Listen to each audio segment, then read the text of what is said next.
नमस्कार, मैं हूं अदिति नागर और मेरे साथ हैं आकांक्षा। लेकिन लगातार महाराष्ट्र और झारखंड के नतीजे, उनका रुझान और अब कहीं ना कहीं तस्वीर बनती नजर आ रही है।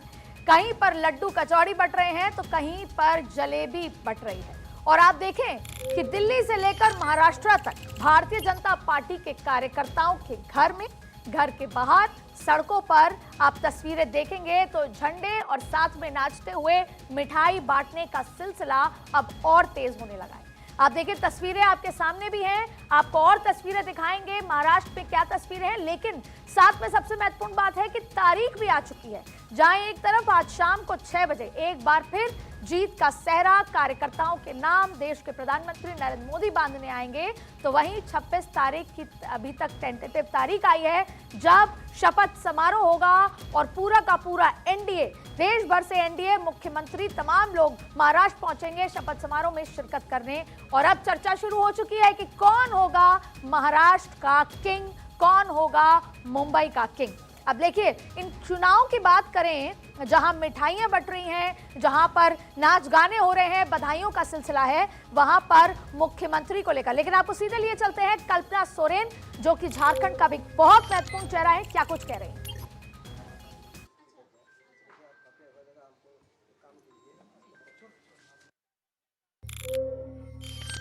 वो बहुत महत्वपूर्ण रहा और कल्पना सोरेन के फैक्टर की वजह से जेएमएम के जो आंकड़े हैं, क्योंकि महिला वोटर इस बार कल्पना सोरेन के पाले में नजर दिख रही हैं आंकड़ों के लिहाज से, धीरे धीरे तस्वीर और साफ होगी। और आप देखिए कैसे भारतीय जनता पार्टी के कार्यकर्ता, दिग्गज नेता एक दूसरे को मिठाई खिलाते हुए, फोन पे बात करते हुए, बधाइयां देते हुए नजर आ रहे हैं। और किस तरीके से कभी लड्डू तो कभी जलेबी। अच्छा, जलेबी का ये सिलसिला जो है वो हरियाणा से शुरू हुआ था, महाराष्ट्र तक पहुंच गया। अब ना जाने ये जलेबी कौन सी पार्टी को कहां कहां तक लेकर जाएगी। मेरे साथ मेरी सहयोगी आकांक्षा भी मौजूद हैं, आकांक्षा से समझेंगे। आकांक्षा, जो ये जीत का सेहरा है, ये अगर विधानसभा के लिहाज से कहीं महाराष्ट्र का ही जिक्र करें तो कहां तक पहुंचा, क्या अभी आंकड़े पहुंचे हैं? क्योंकि देखिए लगभग तस्वीर जो साफ होती नजर आ रही है। आकांक्षा, क्या है अभी लेटेस्ट अपडेट? चलिए जल्दी से मैप के जरिए हम दर्शकों को बताएंगे, लेकिन आकांक्षा को बीच में रोकेंगे। एक बड़ी खबर इस बीच में आ रही है, बड़ी खबर कि फडणवीस से मिलने पहुंचे पीयूष गोयल। पीयूष गोयल महाराष्ट्र के बड़े मंत्री, बड़े नेता हैं और सीएम की रेस में फडणवीस का नाम साथ में। आप देखिए, पीयूष गोयल मिलने पहुंचे हैं फडणवीस से, देवेंद्र फडणवीस से लगातार बधाइयों का तांता। सीएम की रेस में फडणवीस का नाम सबसे आगे, ये सूत्र बता रहे हैं। और पीयूष गोयल मिलने पहुंचे हैं। देखिए, पीयूष गोयल महत्वपूर्ण चेहरा केंद्रीय कैबिनेट का, नरेंद्र मोदी अमित शाह के करीबी, और महाराष्ट्र का चेहरा भी उन्हें माना जाता है भारतीय जनता पार्टी का। पहले लगातार वो राज्यसभा में थे और अब लोकसभा से जीत कर आए हैं। लेकिन आपको बता दें कि सीएम रेस में सबसे आगे फडणवीस का नाम, और लगातार भारतीय जनता पार्टी के नेता, कार्यकर्ता उनको बधाई देने पहुंचे। पीयूष गोयल उनसे मुलाकात करने पहुंचे। आकांक्षा, एक बार फिर आपसे बीच में रोकना पड़ा, आप पूरी बात कीजिए।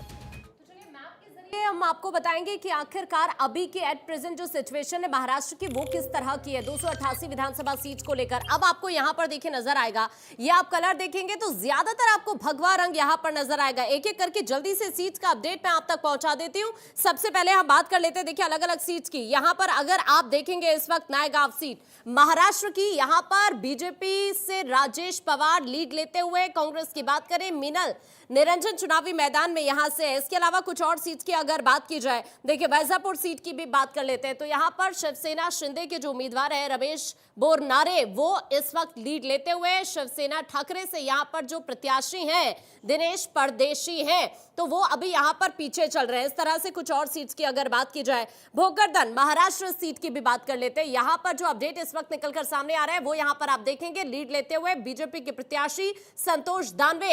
एनसीपी पवार से, यानी एनसीपी शरद पवार से जो प्रत्याशी चंद्रकांत दानवे यहां पर हैं, लेकिन दोनों के बीच में अगर आप यहां तस्वीर को समझेंगे तो बीजेपी यहां पर लीड लेती हुई नजर आ रही है। खामगांव की बात कर लेते हैं, खामगांव में भी तस्वीर कुछ वैसी है। यहां पर भी बीजेपी के लिए गुड न्यूज जरूर दिख रही है। बीजेपी से यहां पर जो प्रत्याशी है वो आकाश फुंडकर है, जो कि इस वक्त लीड लेते हुए दिख रहे हैं। कांग्रेस से जो यहां पर प्रत्याशी है राणा दिलीप कुमार सानंदा है, जो यहां पर इस वक्त पीछे चल रहे हैं। तो एक एक करके अलग अलग सीट्स को देख लेते हैं। कुछ और अगर सीट्स की बात करी जाए तो यहां पर अब आप देखिए, यहाँ साकरी सीट की बात कर लेते हैं, जो कि यहां पर आप देखेंगे शिवसेना शिंदे से जो प्रत्याशी है मंजुला, वो इस वक्त पीछे चल रही है। यहां कांग्रेस के लिए गुड न्यूज जरूर नजर आ रही है, यानी एमवीए के लिए खास तौर पर प्रवीण बापू यहां पर इस वक्त आगे चलते हुए। इसके अलावा कुछ और सीट की बात कर लेते हैं, चिमूर की भी बात कर लेते हैं। तो आप जरा इस सीट को यहां पर देखेंगे तो इस सीट पर आपको नजर आएगा कि यहां पर जो बीजेपी के प्रत्याशी हैं बंटी, वो इस वक्त यहां पर पीछे चलते हुए नजर आ रहे हैं। तो एक एक करके अलग अलग सीट्स का अपडेट आप देख लेते हैं। यहां रिसोर्ट सीट की भी बात कर लेते हैं। तो रिसोर्ट सीट से यहां पर जो एमवीए है उसके लिए आप देखिए कि यहां से जरूर, चूंकि यहां आप जरा अगर देखेंगे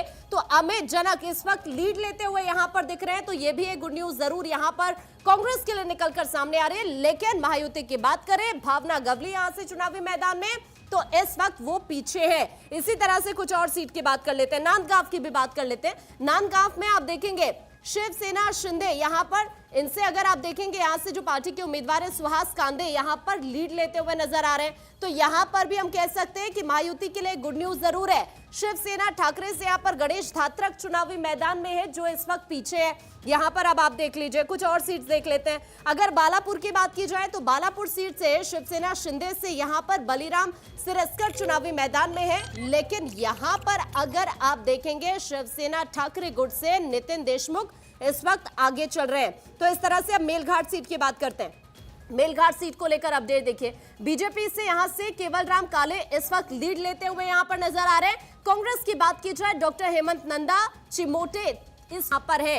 तो इस तरह से अलग अलग सीट्स को अगर आप देखें, अब नेवासा सीट की भी बात करते हैं। तो नेवासा सीट पे अगर आप देखेंगे तो यहां पर शिवसेना शिंदे गुट के लिए गुड न्यूज जरूर है, क्योंकि विठल राव लंघे आज से चुनावी मैदान में लीड लेते हुए यहां पर, और इनके जो अगेंस्ट आप देखेंगे यहां पर जो इनको टक्कर दे रहे थे शंकर राव गडाख, जो कि इस वक्त यहां पर पीछे चल रहे हैं। इसके अलावा अब आष्टी सीट को देख लीजिए। बिल्कुल आकांक्षा, एक तस्वीर आपको कुछ दिखाना चाहेंगे अपने दर्शकों को भी। ये जो तस्वीरें दिख रही हैं, ये जो ढोल नगाड़े बढ़ रहे हैं वो बज रहे हैं देवेंद्र फडणवीस के घर के बाहर। अब आप देखिए क्या उत्साह नजर आ रहा है। अच्छा, कल रात को ही दरअसल लगातार जब पोस्टर छपे तो इस तरह की चर्चा थी कि देवेंद्र फडणवीस के जो समर्थक हैं, जो कार्यकर्ता हैं, वो इतना उत्साहित थे कि वो अब कल रात को ही डिक्लेयर कर देना चाहते थे कि मुख्यमंत्री तो देवेंद्र फडणवीस हैं।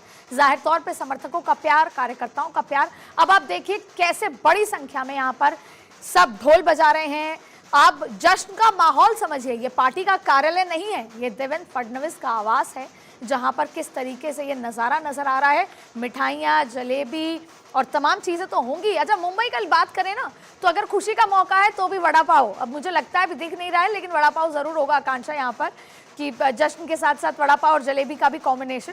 लेकिन बिल्कुल, और अब ये तस्वीरें नजर आ रही हैं जब किस तरीके के ढोल नगाड़े। अच्छा, ये ढोल नगाड़े ये नहीं कहते कि भारतीय जनता पार्टी की प्रचंड जीत हुई है। ये ढोल नगाड़े शायद ये कहते हैं परमिंदर जी कि किस तरीके से यहाँ पर कार्यकर्ता चाहते हैं कि अब वो समय आ गया है जब देवेंद्र फडणवीस ही उस चेहरा हो कुर्सी का और चेहरा आगे बढ़कर निकले। लेकिन हमारे साथ बहुत बड़ा पैनल भी है, जिसमें अब्बास हाफिज साहब हैं, प्रवक्ता कांग्रेस, साथ में मनोज यादव मौजूद है, प्रवक्ता बीजेपी, और साथ में परमिंदर सेठी राजनीतिक विश्लेषक भी हैं, सर्वेश पाठक राजनीतिक विश्लेषक भी हैं। लेकिन मैं सबसे पहले अब्बास हाफिज साहब से बात करूंगी। अब्बास जी,